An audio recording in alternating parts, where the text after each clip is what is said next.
So I thought I'd show a quick little video of where I'm at with getting this EX650 or ER6 race bike engine up and running.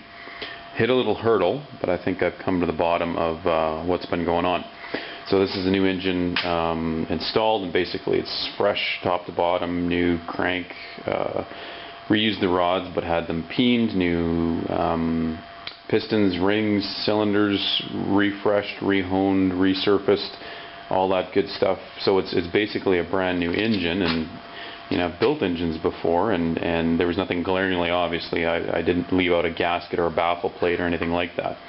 Got the race camshafts timed, and you can see them here and degreed by a guy with the degree wheel. Right now they're off, of course, because the engine wouldn't start. I did get the odd, like there really wasn't any consistent firing, and I realize now that it was a compression issue.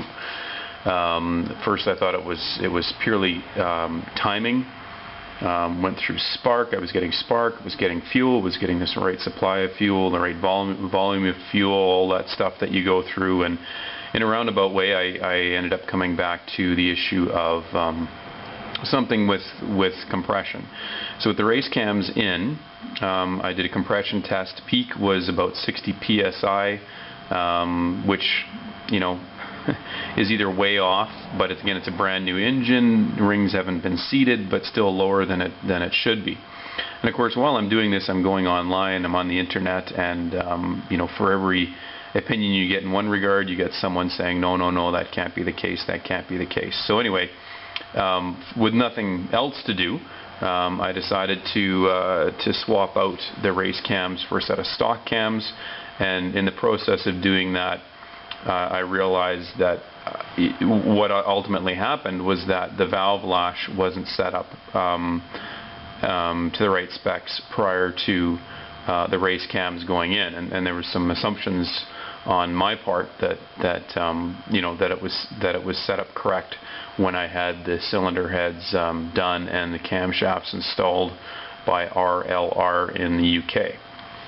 So one of the things that's helped while I was going through this whole process is I've got the old engine here, sit it here on the bench, and you know, I would use this engine to test the accuracy of the compression tester that I borrowed, or you know, compared to, you know, what does it feel like when you turn things over, and what should the valves be doing, and all that sort of stuff.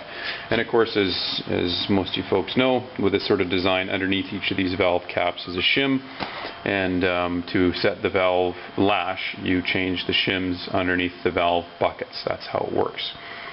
So not as easy as a tappet system, but far more reliable once you get it set up correctly. And in a race bike engine, I'd rather have shim under bucket than tap it anyway. So this engine did its stellar duty for about 3 seasons and was basically bone stock.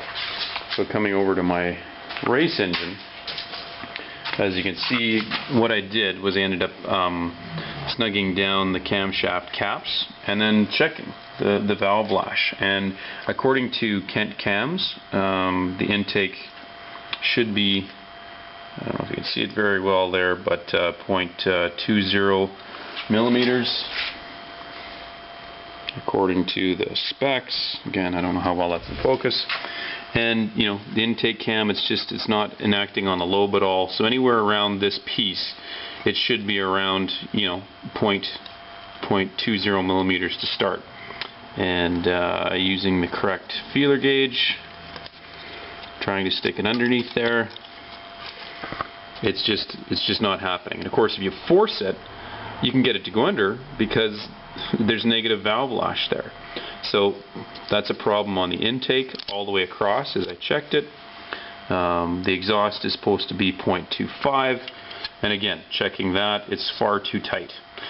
Basically, what I can do is using a 0.10 millimeter feeler gauge. This is what it should be like. Just slide smoothly underneath there. So each one of these intake cams on the compression stroke is 0.10 millimeters too tight. Is that enough to prevent it from starting? I have no idea. I hope so. But regardless, if I'm going to get this thing to run properly, I got to get these. I got to get this valve lash set up correctly first. So that's the next step. Ordered a Motion Pro shim kit from the local bike shop, and that'll be the next step. So anyway, that's where I am right now. A bit frustrating, a roundabout process to come to this determination. Hopefully when I have it set up right, I can retime the cams myself. They were set up with a proper degree wheel and according to the specs, but you know, the bottom line is that they are a more aggressive cam, and if you know the valve lash isn't set up correctly, it probably won't want to start with the darn. So we'll see where we go from here.